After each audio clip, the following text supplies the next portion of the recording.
Oke, pada kesempatan ini kita akan mempelajari content validity, yaitu validitas isi. Jadi validitas dalam riset ya di dunia sosial maupun pendidikan jadi merupakan masalah yang sangat penting ya karena menyangkut ketepatan alat ukur yang digunakan. Jadi pada kesempatan ini kita akan membahas 5 topik ya, definisinya, pentingnya validitas, terus ada jenis dari validitas itu sendiri. Kita juga akan menggunakan koefisien validitas isi dengan cara Lause CVR. Yang selanjutnya yaitu menggunakan icon V ya. Oke, untuk definisi validitas itu sendiri yaitu sejauh mana suatu alat ukur atau alat tes itu benar-benar mengukur apa yang dimaksudkan untuk diukur ya. Jadi kalau kita melihat dari pengertian validitas isi, berarti fungsi seberapa baik dimensi atau elemen sebuah konsep yang sudah dirancang ya, yang dapat tergambarkan gitu ya. Yang selanjutnya di sini yaitu pentingnya validitas. Jadi validitas ini merupakan upaya seorang peneliti untuk mengevaluasi kegunaan dan kelayakan alat tesnya untuk tujuan tertentu ya, yang memerlukan banyak sumber bukti ya. Jadi instrumen yang tidak tepat, tidak sesuai, maka akan berimplikasi pada validitas hasil riset itu sendiri. Jadi kalau alat ukurnya tidak tepat, ya pasti hasil dari riset itu sendiri juga tidak tepat. Oleh karena itu, penting validitas itu benar-benar alat ukurnya pas dan hasilnya akan pas gitu ya. Terus yang selanjutnya berarti bahwa validitas itu untuk memastikan item di instrumen itu memadai dan mewakili. Yang selanjutnya pasti isi instrumen sesuai dan relevan dengan tujuan penelitian tersebut. Selanjutnya, jenis-jenis dari uji validitas di sini terbagi dari 3 hal ya. Ada kontennya, ada kriterianya, ada konsep. Sedangkan konten itu sendiri terbagi 2 yaitu face validity atau kita bilang validitas tampang atau wajah atau muka lah ya. Terus yang selanjutnya ada logical validity ya atau validitas logis ya. Untuk face validity itu sendiri merupakan validitas isi yang paling dasar ya, atau dibilang sangat minimum. Sedangkan validitas logis itu untuk melihat tinggi rendahnya kesepakatan di antara para ahli ya, yang menilai kelayakan suatu skala pengukuran ya. Itu perbedaan dari face validity dan logicalnya ya. Terus kita lanjut ke koefisien dari validitas isi ya. Jadi kita di sini adalah yang pertama yaitu koefisien validitas isi. Pendekatannya dari Lause CVR ya. CVR di sini yaitu content validity ratio ya, atau rasio validitas isi. Di sini metode dari Lause ini digunakan secara luas ya untuk mengukur khususnya validitas isi. Jadi teknik ini dikembangkan Lause ya pada tahun penulisannya 1975 di bukunya ya. Jadi pendekatan ini pada dasarnya adalah sebuah metode untuk mengukur kesepakatan di antara penilai atau hakim lah ya tentang pentingnya item itu ya. Terus juga Lause ini mengusulkan bahwa setiap penilai atau subject matter expert yang terdiri dari panel juri untuk menjawab pertanyaan ya untuk setiap item dengan 3 pilihan ya. Yang pertama yaitu esensial atau dasar atau penting ya. Yang selanjutnya apakah item tersebut itu berguna atau sesuai, tapi mungkin dia tidak esensial atau penting. Dan yang ketiga ya item ini tidak diperlukan atau penting ya, tidak penting. Terus yang selanjutnya di sini ada rumus dari Lause ya. Jika NE di sini yaitu banyak pakar yang mengatakan penting ya item itu, kurang dari setengah dari pakar yang memvalidasi ya. Makanya nilai CVR-nya adalah negatif ya, atau kurang dari 0. Sedangkan banyak pakar yang mengatakan penting sama dengan setengah dari validatornya, maka CVR-nya pasti 0 ya. Terus yang ketiga, jika ya banyak pakar yang mengatakan penting itu lebih dari setengah dari validatornya, pasti nilai CVR-nya positif atau lebih dari 0 atau sama dengan 0 ya. Kita lihat di sini ada contoh. Jadi saya ada 8 penilai atau validator menilai ada 10 soal atau 10 item ya. Nah, di sini tergambar bahwa setiap itemnya ada yang penting, ada yang sesuai, tadi tidak penting, mungkin ada juga yang tidak penting ya. Kalau dari data yang ada, yang sudah dihimpun dari validator, di sini menunjukkan item 4 ada 4 yang penting, dan bisa dibaca di dalam layar ini bahwa item 2 juga 8 yang penting, item 3 ada 2, item 4 ada 6 yang penting, item 5 6, item 6 ada 4, item 7 ada 2, item 8 ada 8, item 9 ada 2, item 10 ada 4 yang mengatakan penting ya. Nah, bagaimana cara perhitungannya? Di sini dengan rumus yang tadi, makanya ditemukan setiap item nilai CVR-nya yaitu bervariatif ya.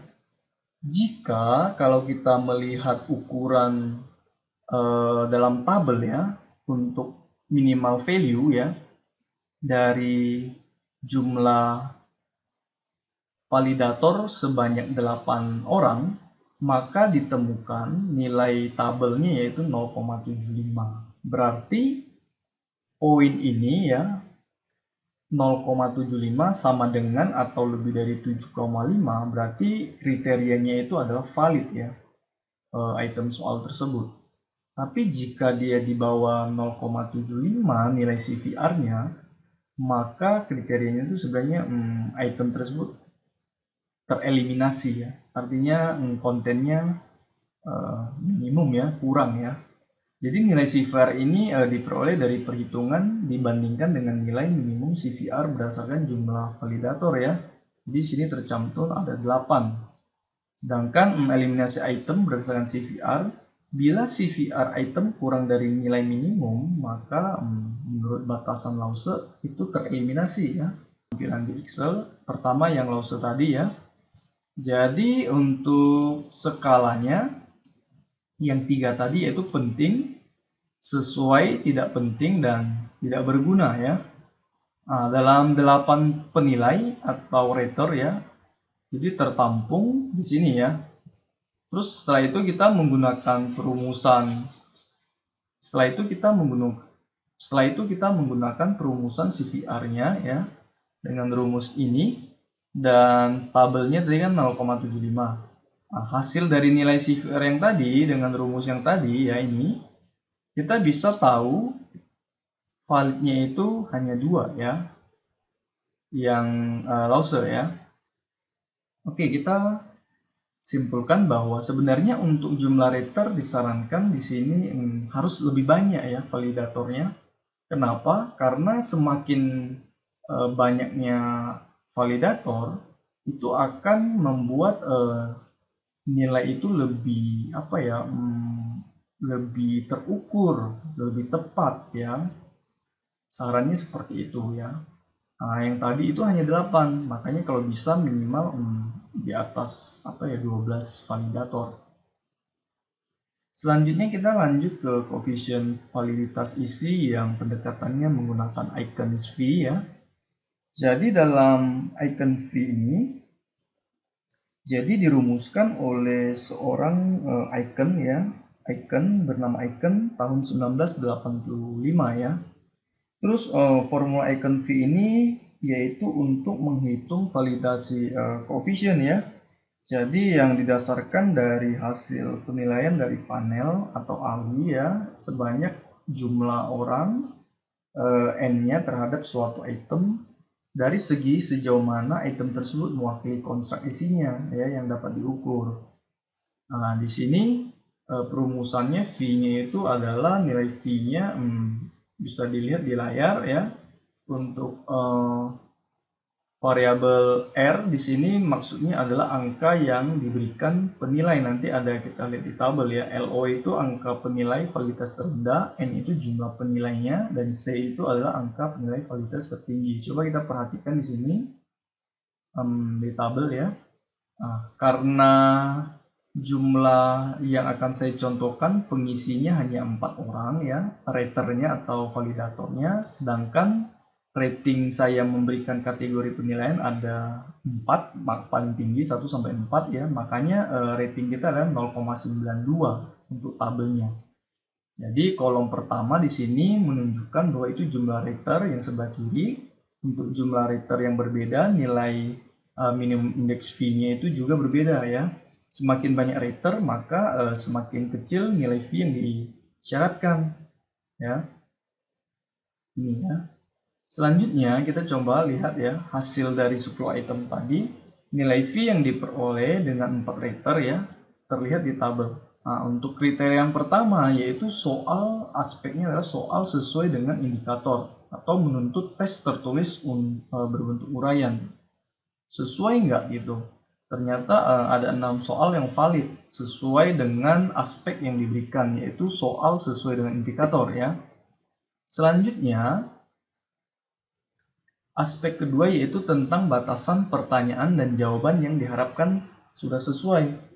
Ternyata harusnya uraian ya dengan tahapan-tahapan, ternyata jawabannya hanya singkat. Makanya 4 rater atau 4 validator nilainya sangat rendah semua yang diberikan. Makanya kriteria untuk aspek ini semuanya tidak valid karena di bawah 0,92 ya. Selanjutnya, aspek ketiga yaitu materi yang ditanyakan itu sesuai dengan kompetensi ya, yaitu mengenai urgensinya, relevansinya, kontinuitas, dan keterpakaian sehari-hari itu tinggi. Ternyata dalam 4 validator memberikan skala yang paling penting itu, paling tinggi itu item 2 dan 8 itu valid ya. Selanjutnya aspek terakhir ya, di sini ada 4 aspek, yaitu isi materi yang ditanyakan sesuai dengan jenjang jenis sekolah atau tingkat kelas. Dari tabel yang terlihat ternyata hanya 4 yang valid ya, yang dianggap sesuai ya, isi materi yang ditanyakan dengan jenjang jenis sekolah atau tingkat kelasnya. Jadi begitu kira-kira cara perhitungannya. Sedangkan yang icon pendekatannya ya, setelah setiap aspek yang kita lakukan di dalam penilaian di sini ya, kita menghitung semua skor yang diberikan ya. Misalnya panelnya atau penilainya memberikan nilai ini ya, ada 4 penilai dan dikurangin karena ratingnya 1 sampai 4, makanya dikurangin 1, ini hasil X-nya. Ya, fee-nya makanya dengan perumusan yang diberikan ini, semuanya nilai fee-nya seperti ini. Ya, ada 4 aspek untuk dinilai sehingga kesimpulan yang saya sampaikan adalah seperti ini. Ya, itu untuk perhitungan icon fee-nya. Oke, demikian presentasi kami untuk content validity. Terima kasih.